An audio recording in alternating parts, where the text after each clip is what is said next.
അങ്ങനെ ഞാൻ കാഷ്വാലിറ്റിയിൽ അന്നാണ് കോഴിക്കോട് മെഡിക്കൽ കോളേജിൻ്റെ കാഷ്വാലിറ്റി ഞാൻ ആദ്യമായിട്ട് കാണുന്നത്. ഭയങ്കര ഓസ്ലർ ഫിലിമിലൊക്കെ കണ്ട പോലെ അനശ്വര രാജൻ പറയുന്ന പോലെ ഞങ്ങൾ ഇത്രയും പേർക്ക് ഈ ഒരൊറ്റ ഡ്രൈവറേ ഉള്ളൂ എന്നുള്ള സംഭവമൊന്നും കോഴിക്കോട് മെഡിക്കൽ കോളേജിലേക്കൊക്കെ ആണെന്നുണ്ടെങ്കിൽ എനിക്കൊന്നും ലൈക്ക് ആ ഒരു ധൈര്യം ഉണ്ടാവും തോന്നുന്നില്ല. സെക്ഷൻ ഹാളിൻ്റെ ഫ്രണ്ടിൽ ഏറ്റവും സ്ട്രൈക്കിംഗ് ആയി തോന്നിയ ഒരു കോട്ടുണ്ട്. ആ കോട്ട് ഞാനൊന്ന് പറയാം വേണ്ടിയിട്ട്. പക്ഷെ എൻ്റെ വീട്ടുകാർക്ക് നേരെ തിരിച്ചായിരുന്നു. അവർക്ക് ഭയങ്കര പേടിയായിരുന്നു. കാരണം ഞാൻ ഓൾറെഡി ഉറങ്ങാനോ ഒറ്റയ്ക്ക് കിടക്കാനൊക്കെ ഭയങ്കര പേടിയുള്ള ഒരാളാണ്. എല്ലാവരും നീറ്റ് 2026 ഒക്കെ കഴിഞ്ഞ് കേരള റാങ്കൊക്കെ വന്ന് നല്ലൊരു മെഡിക്കൽ കോളേജിൽ അഡ്മിഷൻ എടുക്കുന്നതും ഇങ്ങനെ ഡ്രീം ചെയ്തിരിക്കുകയായിരിക്കും അല്ലേ. അപ്പം ഞാനാണേക്കാ I am a final year MBBS student at government medical college Kozhikode.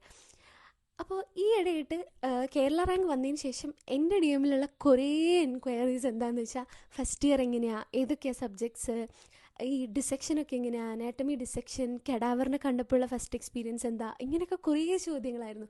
അതിൽ ഏറ്റവും കൂടുതൽ എൻക്വയറി വന്നതും ഈ ഡിസെക്ഷനെ പറ്റിയായിരുന്നു. അപ്പം ഞാൻ വിചാരിച്ചിരുന്ന ഈ വീഡിയോ ഡിസെക്ഷനെ പറ്റി പറയാമെന്ന്. സത്യം പറഞ്ഞാൽ ഈ ക്വസ്റ്റ്യൻസ് ഒക്കെ കാണുമ്പോൾ എനിക്ക് എൻ്റെ ആ ഒരു first year dissection hall experience ആണ് ഓർമ്മ വരുന്നത്. ഞാൻ ആക്ച്വലി അഡ്മിഷൻ എടുത്ത സമയത്താണ് അറിയുന്നത് ഡിസെക്ഷൻ അല്ലെങ്കിൽ അനാറ്റമി, ഈ കെഡാവർ ഡിസെക്ഷനൊക്കെ ഫസ്റ്റ് ഇയറിലേ ഉണ്ട് എന്നുള്ള സംഭവം. അതുവരെ എനിക്കൊരു ഐഡിയ ഉണ്ടായിരുന്നില്ല അതുണ്ടോ എന്നുള്ളത്. ഫസ്റ്റ് ഇയറിൽ അഡ്മിഷൻ എടുത്ത സമയത്ത് ഹെൽപ്പ് ഡെസ്കിലുണ്ടായിരുന്ന സീനിയേഴ്സൊക്കെ ഇങ്ങനെ പറയുക ചെയ്തത് ഇതൊക്കെയാണ് സബ്ജക്ട്സ് എന്ന്. അപ്പോഴാണ് ഒരു ഐഡിയ കിട്ടുക, ഓക്കെ അപ്പോൾ ഇതുണ്ട് എന്ന്. അപ്പം എനിക്ക് ഭയങ്കര ഒരു ക്യൂരിയോസിറ്റി ആയിരുന്നു, എങ്ങനെയാണ് ലൈക്ക് ഞാനിതുവരെയും അങ്ങനെ എക്സിബിഷനൊന്നും പോയിട്ടോ അങ്ങനെ ഹ്യൂമൻ ബോഡി അല്ലെങ്കിൽ പാർട്സ് ഒന്നും അങ്ങനെ ശരിക്കും കണ്ടിട്ടില്ല.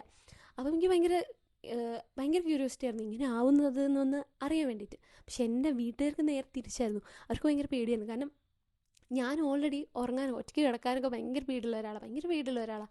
അപ്പം ഞാൻ ഈ ഒരു സിറ്റുവേഷനൊക്കെ എങ്ങനെ കോപ്പപ്പ് ചെയ്ത് കൊണ്ടുപോകും എന്നുള്ളതായിരുന്നു അവരുടെ ഭയങ്കര ടെൻഷൻ. അങ്ങനെ ഫസ്റ്റ് ഡേ ഓറിയൻറ്റേഷനൊക്കെ കഴിഞ്ഞ് നമ്മളങ്ങനെ ഡിസെക്ഷൻ ഹാളിലേക്ക് നല്ല വൈറ്റ് കോട്ടൊക്കെ ഇട്ട് നമുക്കൊരു ഡിസെക്ഷൻ കിറ്റൊക്കെ ഉണ്ടായിരിക്കും, സ്കാൽപ്പലും ഫോർസെപ്സൊക്കെ ഉള്ള. അപ്പോൾ അതൊക്കെ വെച്ച് നമ്മളിങ്ങനെ കയറി, കണ്ണിങ് ഉണ്ട് അതേപോലെ നമുക്ക് ഡിസെക്ഷനുള്ള മാനുവലാണ്. അപ്പോൾ അതൊക്കെ വെച്ച് നമ്മളിങ്ങനെ കയറി വന്നപ്പോൾ കുറേ ടേബിൾസ്, ഒരു 14 ടേബിൾസ് ഉണ്ട്. അതിലൊക്കെ ഓരോ കെഡാവേഴ്സ് ഇങ്ങനെ ലൈക്ക് ഒരു വൈറ്റ് ക്ലോത്ത് ഇട്ടിട്ട് മൂടി കിടക്കുന്നുണ്ട്.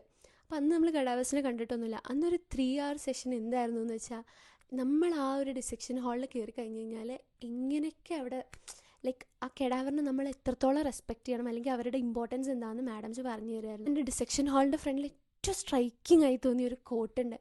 ആ കോട്ട് ഞാനൊന്ന് പറയാം.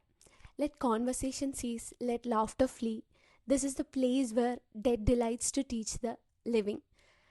അത് ഭയങ്കര സ്ട്രൈക്കിംഗ് ആയി തോന്നി കേട്ടോ അത് കണ്ടപ്പോൾ.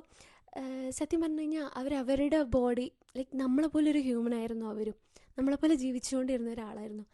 ഒരു ദിവസം അവർ ലൈക്ക് അവരുടെ ബോഡി സ്റ്റുഡൻസിന് പഠിക്കാൻ വേണ്ടിയിട്ട് ഡൊണേറ്റ് ചെയ്ത് എഴുതി കൊടുത്തിട്ടുള്ള ആൾക്കാരാണ് അവരും അവരുടെ ഫാമിലിയും. അപ്പോൾ ലൈക്ക് ഭയങ്കര ഭയങ്കര റെസ്പെക്റ്റോടു കൂടി നമ്മളിങ്ങനെ നോക്കി കണ്ട ഒരു സമയമായിരുന്നു അത്. കാരണം ഇപ്പോൾ എനിക്കൊക്കെ ആണെന്നുണ്ടെങ്കിൽ എനിക്കൊന്നും ലൈക്ക് ആ ഒരു ധൈര്യം ഉണ്ടാവും തോന്നുന്നില്ല. ലൈക്ക് നമ്മളിപ്പോൾ മരിച്ചു കഴിഞ്ഞാൽ നമ്മുടെ ബോഡി ഇതുപോലെ പഠിക്കാൻ വേണ്ടിയിട്ട് ഡൊണേറ്റ് ചെയ്യാന്നൊക്കെ പറഞ്ഞു കഴിഞ്ഞാൽ അത് ആക്ച്വലി ഭയങ്കര ബ്രേവ് ആയിട്ടുള്ളൊരു കാര്യമാണ്. അപ്പോൾ ആ ഒരു അത്രയും റെസ്പെക്റ്റ് നമ്മൾ അവർക്ക് കൊടുക്കണം എന്നുള്ള കാര്യം അന്ന് മാഡംസ് ആ ഒരു 3 hour സെഷൻ എടുത്ത് പറഞ്ഞു. നമുക്ക് ഫോണും കാര്യങ്ങളൊന്നും അലോഡല്ല, ബാഗ്സും എല്ലാം നമ്മൾ പുറത്ത് വെച്ചിട്ട് ഉള്ളിലേക്ക് കയറുക ചെയ്യാം. നമ്മൾ ആകെ എടുക്കുക കണ്ണിങ്ഹാമും അതേപോലെ നമ്മുടെ ഡിസെക്ഷൻ കിറ്റുമാണ്. പിന്നെ ഓസ്ലർ ഫിലിമിലൊക്കെ കണ്ട പോലെ അനശ്വര രാജൻ പറയുന്ന പോലെ ഞങ്ങൾ ഇത്രയും പേർക്ക് ഈ ഒരൊറ്റ ഡ്രൈവറേ ഉള്ളൂ എന്നുള്ള സംഭവമൊന്നും കോഴിക്കോട് മെഡിക്കൽ കോളേജിലില്ല. കാരണം കോഴിക്കോട് മെഡിക്കൽ കോളേജിൽ അത്രയും ഫെസിലിറ്റി ഉണ്ട്. നമുക്ക് കെഡാവേഴ്സിനെ ഡിസെക്ട് ചെയ്ത് പഠിക്കാൻ അത്രയും കെഡാവേഴ്സ് ഉണ്ട്. ഒത്തിരി നല്ല മനസ്സിലുള്ള ആൾക്കാർ ഡൊണേറ്റ് ചെയ്തത് കാരണം നമുക്ക് കുറേ കെഡാവേഴ്സ് ഉണ്ട് പഠിക്കാൻ. അതുകൊണ്ട് തന്നെ നമുക്കിങ്ങനെ വേറെ കോളേജിലെ പോലെ പ്രൈവറ്റ് കോളേജിലൊന്നും പോലെ 50 പേർക്ക് ഒരു കെഡാവർ എന്നുള്ള അങ്ങനെ ബുദ്ധിമുട്ടി പഠിക്കേണ്ട കാര്യമൊന്നുമില്ല. നമുക്ക് ഒരു ടേബിളിൽ ഒരു 20 ആൾക്കാരൊക്കെ ഉണ്ടാവുള്ളൂ, അറൗണ്ട് 20. അപ്പോൾ അത്രയൊക്കെ ഉണ്ടാവുള്ളൂ. അപ്പം നമുക്ക് സുഖമായിട്ട് നല്ല എല്ലാ സ്ട്രക്ചേഴ്സും കണ്ട് കൃത്യമായിട്ട് പഠിക്കാം. അതിൻ്റെ ഓരോ ടേബിളിനും ഓരോ മാഡംസൊക്കെ ഉണ്ടായിരിക്കും. എൻ്റെ ഡിസെക്ഷൻ ഹാളിലെ മെമ്മറി എന്ന് പറയുന്നത്, ഞാൻ ഡിസെക്ഷൻ ഹാളിൽ വഴിയാണ് ആദ്യമായിട്ട് കോഴിക്കോട് മെഡിക്കൽ കോളേജിലെ കാഷ്വാലിറ്റി കാണുന്നത്. അതായത് ഒരു ദിവസം ലോവർ ലിംബ് ഡിസെക്ട് ചെയ്തുകൊണ്ടിരുന്ന സമയത്ത് എൻ്റെ കയ്യിൽ സ്കാൽപ്പൽ കൊണ്ട് മുറിഞ്ഞു. അപ്പം നമുക്കറിയില്ലല്ലോ ഇത് ലൈക്ക് എന്താണ്. അപ്പം നമ്മളതിൻ്റെ പ്രിക്കോഷൻസും കാര്യങ്ങളൊക്കെ എടുക്കാൻ വേണ്ടിയിട്ട് ഞാൻ മാഡത്തിനെ കൊണ്ടുപോയി കാണിച്ചു തന്നു. എൻ്റെ കൈ ഇങ്ങനെ മുറിഞ്ഞിട്ട് ബ്ലീഡ് ചെയ്യുന്നുണ്ടെന്ന് കാണിച്ചു. മാഡം പറഞ്ഞു കാഷ്വാലിറ്റി പോയി കാണിക്കാൻ. അങ്ങനെ ഞാൻ കാഷ്വാലിറ്റിയിൽ അന്നാണ് കോഴിക്കോട് മെഡിക്കൽ കോളേജിൻ്റെ കാഷ്വാലിറ്റി ഞാൻ ആദ്യമായിട്ട് കാണുന്നത്. ഭയങ്കര തിരക്ക്, എവിടെയാണ് പോകേണ്ടത് എന്താ പോകേണ്ടതെന്നൊന്നും അറിയണ്ടായിരുന്നില്ല. അന്നാണ് കാഷ്വാലിറ്റി, പഴയ കാഷ്വാലിറ്റി. ഇപ്പോൾ PMSSY ബ്ലോക്കാണ്, പുതിയ ബ്ലോക്കാണ്. അന്ന് പഴയ കാഷ്വാലിറ്റി ആയിരുന്നു. അങ്ങനെ അന്നാണ് ആ കാഷ്വാലിറ്റി ആയിട്ടൊരു പരിചയം വരുന്നത്. അങ്ങനെ 1-2 പ്രാവശ്യം സ്കാൽപ്പലും ബോണൊക്കെ കൊണ്ടിട്ട് എൻ്റെ കൈ മുറിഞ്ഞിട്ടുണ്ട്. പിന്നെ എന്നെ ഏറ്റവും കൂടുതൽ ഞെട്ടിച്ചൊരു സംഭവം എന്ന് പറയുന്നത്, ഞാൻ എക്സ്പെക്റ്റ് ചെയ്തതിൻ്റെ നേരെ ഓപ്പോസിറ്റ് ആയിരുന്നൊരു സംഭവം. അത് യൂട്രസ് കണ്ടപ്പോഴാണ്.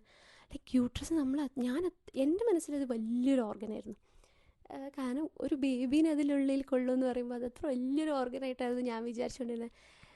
അതിൻ്റെ സൈസ് ഇത്രയേ ഉണ്ടായിരുന്നുള്ളൂ, ജസ്റ്റ് ഇത്ര, എൻ്റെ ഒരു കയ്യിൻ്റെ വലുപ്പം പോലും ഉണ്ടായിരുന്നില്ല, അത്ര കുഞ്ഞിതായിരുന്നു. അതുകൊണ്ട് തന്നെ യൂട്രസ് അന്ന് കാര്യമായിട്ട് ശ്രദ്ധിച്ച് പഠിച്ചുകൊണ്ട് എനിക്ക് യൂണിവേഴ്സിറ്റി വൈവക്കും യൂട്രസ് എന്നെ എക്സ്പ്ലെയിൻ ചെയ്യാൻ കിട്ടിയിട്ടുണ്ടായി. അത് ഞാൻ മറക്കില്ല. അങ്ങനെ ഞാൻ ശരിക്കും ഞെട്ടിത്തെറിച്ച് പോയി യൂട്രസ് കണ്ടപ്പോൾ. ഇത് ഇത്ര ചെറുതായിരുന്നു എന്ന്. അങ്ങനെ പോയി. അങ്ങനെ കുറേ എന്താ പറയുക, കുറേ മൊമെൻറ്റ്സ് നമുക്ക് ഭയങ്കരമായിട്ട് എന്താ പറയുക, നമ്മളിങ്ങനെ ഫീൽ ചെയ്യണം. നമ്മൾ ഓരോ ഹ്യൂമൻ ഓർഗൻസും നമ്മളിങ്ങനെ കയ്യിലെടുത്ത് ഫീൽ ചെയ്യണം. ഓരോന്നും നമ്മൾ ടച്ച് ചെയ്ത് പഠിക്കുകയാണ്. അപ്പോൾ ആ ഒരു മെത്തേഡ് ഓഫ് സ്റ്റഡിങ് വേറെ തന്നെയാണ്. എന്തൊക്കെ പറഞ്ഞാലും ഇപ്പോൾ വെർച്വലായിട്ട് നമുക്ക് എത്ര കെഡാവേഴ്സിനെ കണ്ടു പഠിച്ചു എന്ന് പറഞ്ഞാലും നമുക്ക് ആ ഒരു ഹാൻഡ്സ് ഓൺ ഫീലിംഗ് കിട്ടില്ല. നമ്മളങ്ങനെ ചെയ്യുമ്പോൾ നമുക്ക് തന്നെ നമ്മളൊരു ഡോക്ടറായി, നമ്മളൊരു സർജനൊക്കെ പോലെ നമ്മൾ ചെയ്യുന്ന ഒരു ഫീൽ നമുക്ക് കിട്ടും. പക്ഷേ ഓരോ തവണയും നമ്മൾ സ്കാൽപ്പിൽ ആ ബോഡിയിൽ വെക്കുമ്പോൾ നമുക്കിങ്ങനെ തോന്നും, ഇത് നമ്മളെപ്പോലൊരു മനുഷ്യനായിരുന്നു, ജീവിച്ചുകൊണ്ടിരുന്നൊരു മനുഷ്യനായിരുന്നു എന്നുള്ള ആ ഒരു ഇമോഷൻ നമുക്ക് വരും. ഞാൻ ഫസ്റ്റ് ഡിസെക്റ്റ് ചെയ്തത് ഈ ബാക്കായിരുന്നു. അതെനിക്കിപ്പോഴും ഓർമ്മയുണ്ട്. പലരും നല്ല പ്രിസൈസായിട്ട്, ഭയങ്കര സർജൻസിനൊക്കെ പോലെ നല്ല പ്രിസൈസായിട്ടൊക്കെ ഡിസെക്റ്റ് ചെയ്ത ആൾക്കാരുണ്ട്. ഞാനത്ര പ്രിസൈസായിട്ടൊന്നും ആയിരുന്നില്ല. ഞാൻ കട്ട് ചെയ്തപ്പോൾ കുറച്ച് മസിൽസൊക്കെ കട്ടായി പോയിട്ടുണ്ടായി. പക്ഷെ നമുക്കതൊരു എക്സ്പീരിയൻസ് ആണ്. അതിങ്ങനെ പതിയെ ഒരു 2 പേര് ടേൺ എടുത്ത് ഇങ്ങനെ ഡിസെക്റ്റ് ചെയ്യും. മാഡം വന്ന് നമുക്കത് എക്സ്പ്ലെയിൻ ചെയ്ത് തരും. അങ്ങനെയാണ് സംഭവം. എനിവേ ഫസ്റ്റ് ഇയറിലെ ഏറ്റവും കൂടുതൽ സമയം നമ്മൾ തിയറി ക്ലാസ് ഇപ്പോൾ 3 സബ്ജക്റ്റായിട്ട് ഡിവൈഡ് ചെയ്യുന്നു. പക്ഷേ അനാറ്റമി എല്ലാ ദിവസവും 3 hour ഡിസെക്ഷൻ, എല്ലാ ദിവസവും. അങ്ങനെ 1 year ഉണ്ടായിരുന്നൊരു ജേണി. ലൈക്ക് ഫസ്റ്റ് ഇയറിലെ മോസ്റ്റ് മെമ്മറബിൾ ആയിട്ടുള്ളൊരു സംഭവമാണ് ഡിസെക്ഷൻ ഹാൾ എന്ന് പറയുന്നത്. ഓസ്ലർ ഫിലിമൊക്കെ കണ്ടിട്ടുള്ള കുട്ടികൾ ഇപ്പോൾ കോഴിക്കോട് മെഡിക്കൽ കോളേജിൽ വരുമ്പോൾ ഇതായിരിക്കും ഡിസെക്ഷൻ ഹാൾ എന്നൊക്കെ വിചാരിച്ച് വരും. പക്ഷെ അതല്ല, അതിലേറെ ഒത്തിരി വാസ്റ്റാണ് നമുക്കിവിടെ കോളേജിലുള്ള ഡിസെക്ഷൻ ഹാൾ എന്ന് പറയുന്നത്. ഇറ്റ്സ് വെരി വാസ്റ്റ്, ഭയങ്കര വലുതാണ്. ആൻഡ് നേരത്തെ പറഞ്ഞ പോലെ കുറേ സ്റ്റുഡൻസിന് ഒരു കെഡാവറൊന്നുമല്ല, നമുക്ക് ലൈക്ക് 14 tables ഉണ്ട് കെഡാവേഴ്സിൻ്റെ. അപ്പോൾ അത്രയും ടേബിൾസ് ഉണ്ട്. അപ്പോൾ എനിക്ക് പറയാനുള്ളത് എന്താണെന്ന് വെച്ചാൽ, ഈ റീസൺലിയൊക്കെ സോഷ്യൽ മീഡിയയിൽ നമ്മൾ ഭയങ്കര ഒരു ഇൻഫ്ലുവൻസറിൻ്റെ അതിൽ ഭയങ്കര നെഗറ്റീവ്, ഭയങ്കര ബാഡായിട്ട് കെഡാവേഴ്സിനെ അഡ്രസ്സ് ചെയ്യുന്നൊരു സംഭവം കണ്ടിരുന്നു. ലൈക്ക് ഫണ്ണായിട്ടൊക്കെ എടുക്കുന്ന. എനിക്ക് വരാനുള്ള ജൂനിയേഴ്സിനോട് പറയാനുള്ളൊരു കാര്യം എന്താണെന്ന് വെച്ച് കഴിഞ്ഞാൽ, അത്രയും റെസ്പെക്റ്റോടു കൂടി നമ്മൾ കയറേണ്ട ഒരു സ്ഥലമാണത്. അതായത് നമുക്ക് പഠിക്കാൻ വേണ്ടി ഒരാളുടെ ബോഡി അങ്ങനെ അയാളുടെ പ്രൈവസിയും എല്ലാം കളഞ്ഞ് നമുക്ക് തന്നിട്ടുള്ള ഒരു കാര്യമാണ്. അപ്പോൾ അതിന് അത്രയും റെസ്പെക്റ്റോടു കൂടി ട്രീറ്റ് ചെയ്യുക. ലൈക്ക് ഈ സോഷ്യൽ മീഡിയയിൽ പറഞ്ഞ പോലെ ഫോൺസും കാര്യങ്ങളൊക്കെ കയറ്റുക, അല്ലെങ്കിൽ ഭയങ്കര ബാഡായിട്ട് നമ്മളതിനെ ചിത്രീകരിക്കേണ്ട ഒരു സംഭവമല്ല. അത്രയും അറ്റ്മോസ്റ്റ് റെസ്പെക്റ്റോടു കൂടി നമ്മൾ കാണേണ്ടതും നമ്മൾ കയറേണ്ടതുമായിട്ടുള്ളൊരു സ്ഥലമാണ് ഡിസെക്ഷൻ ഹാള്. അപ്പോൾ ഇത്രയൊക്കെ എനിക്ക് ഡിസെക്ഷൻ ഹാളിൻ്റെ മെമ്മറീസ്, കുറേ മെമ്മറീസ് ഉണ്ട്. കാരണം 1 year ഉള്ളതാണ്. പക്ഷേ ഞാനതിൽ കുറച്ച് കോർ സംഭവങ്ങളൊക്കെ പറഞ്ഞതേ ഉള്ളൂ. എൻ്റെ എൻക്വയറിയിൽ കുറേ പേര് ചോദിച്ചൊരു കാര്യം എന്താണെന്ന് വെച്ച് കഴിഞ്ഞാൽ, തല കറങ്ങി വീണിട്ടുണ്ടായിരുന്നു എന്നാണ്. പക്ഷേ തല കറങ്ങി വീണിട്ടുണ്ടായിരുന്നില്ല കേട്ടോ. ഞങ്ങളുടെ ബാച്ചിലാരും വീണിട്ടുണ്ടായിരുന്നില്ല. കാരണം അവിടെ ബ്ലഡ് ഫീൽഡ് ഒന്നും ഉണ്ടായിരിക്കില്ല. ഓൾറെഡി ഫോർമാലിനിൽ ഇട്ടിട്ടുള്ള കെഡാവേഴ്സാണ്. അപ്പോൾ പിന്നെ അവിടെ ബ്ലഡ് ഫീൽഡും കാര്യങ്ങളൊന്നും ഉണ്ടാവില്ല. അങ്ങനെ തല കറങ്ങി വീഴുന്ന പ്രശ്നമൊന്നും ആർക്കും ഉണ്ടായിരുന്നില്ല. അങ്ങനെ ഒന്നും ഉണ്ടായിരുന്നില്ല. നമുക്ക് ആകെ ബുദ്ധിമുട്ടുണ്ടാവുക എന്താണെന്ന് വെച്ച് കഴിഞ്ഞാൽ, ബോഡി ഓൾറെഡി ഫോർമാലിനിൽ ഇട്ടിട്ടുള്ളതായിരിക്കും. ഈ ഫോർമാലിൻ ഭയങ്കര ഒരു ഇറിറ്റൻ്റാണ്. കണ്ണൊക്കെ ഭയങ്കരമായിട്ട് ഇറിറ്റേറ്റ് ചെയ്തത്. ഞാനൊന്നും ഡിസെക്ഷൻ ഹോൾ കഴിയുന്നവരെ എന്ന് കയറി കഴിഞ്ഞാൽ കരഞ്ഞിട്ട് ഇറങ്ങാറില്ല. കാരണം കണ്ണിൽ നിന്ന് വെള്ളം വരും. ഈ ഫോർമാലിൻ അടിച്ച് എരിയും, കണ്ണ് ഭയങ്കര എരിയലായിരിക്കും. ആ ഒരു ബുദ്ധിമുട്ട്. അപ്പം മാസ്കും കാര്യങ്ങളൊക്കെ മാക്സിമം യൂസ് ചെയ്യും. മാസ്ക്, ഗ്ലൗസ് കാര്യങ്ങളൊക്കെ യൂസ് ചെയ്ത് നമ്മുടെ സേഫ്റ്റിയും കൂടെ നോക്കിയിട്ടേ നമ്മൾ ഡിസെക്ഷനും കാര്യങ്ങളൊക്കെ ചെയ്യാറുള്ളൂ.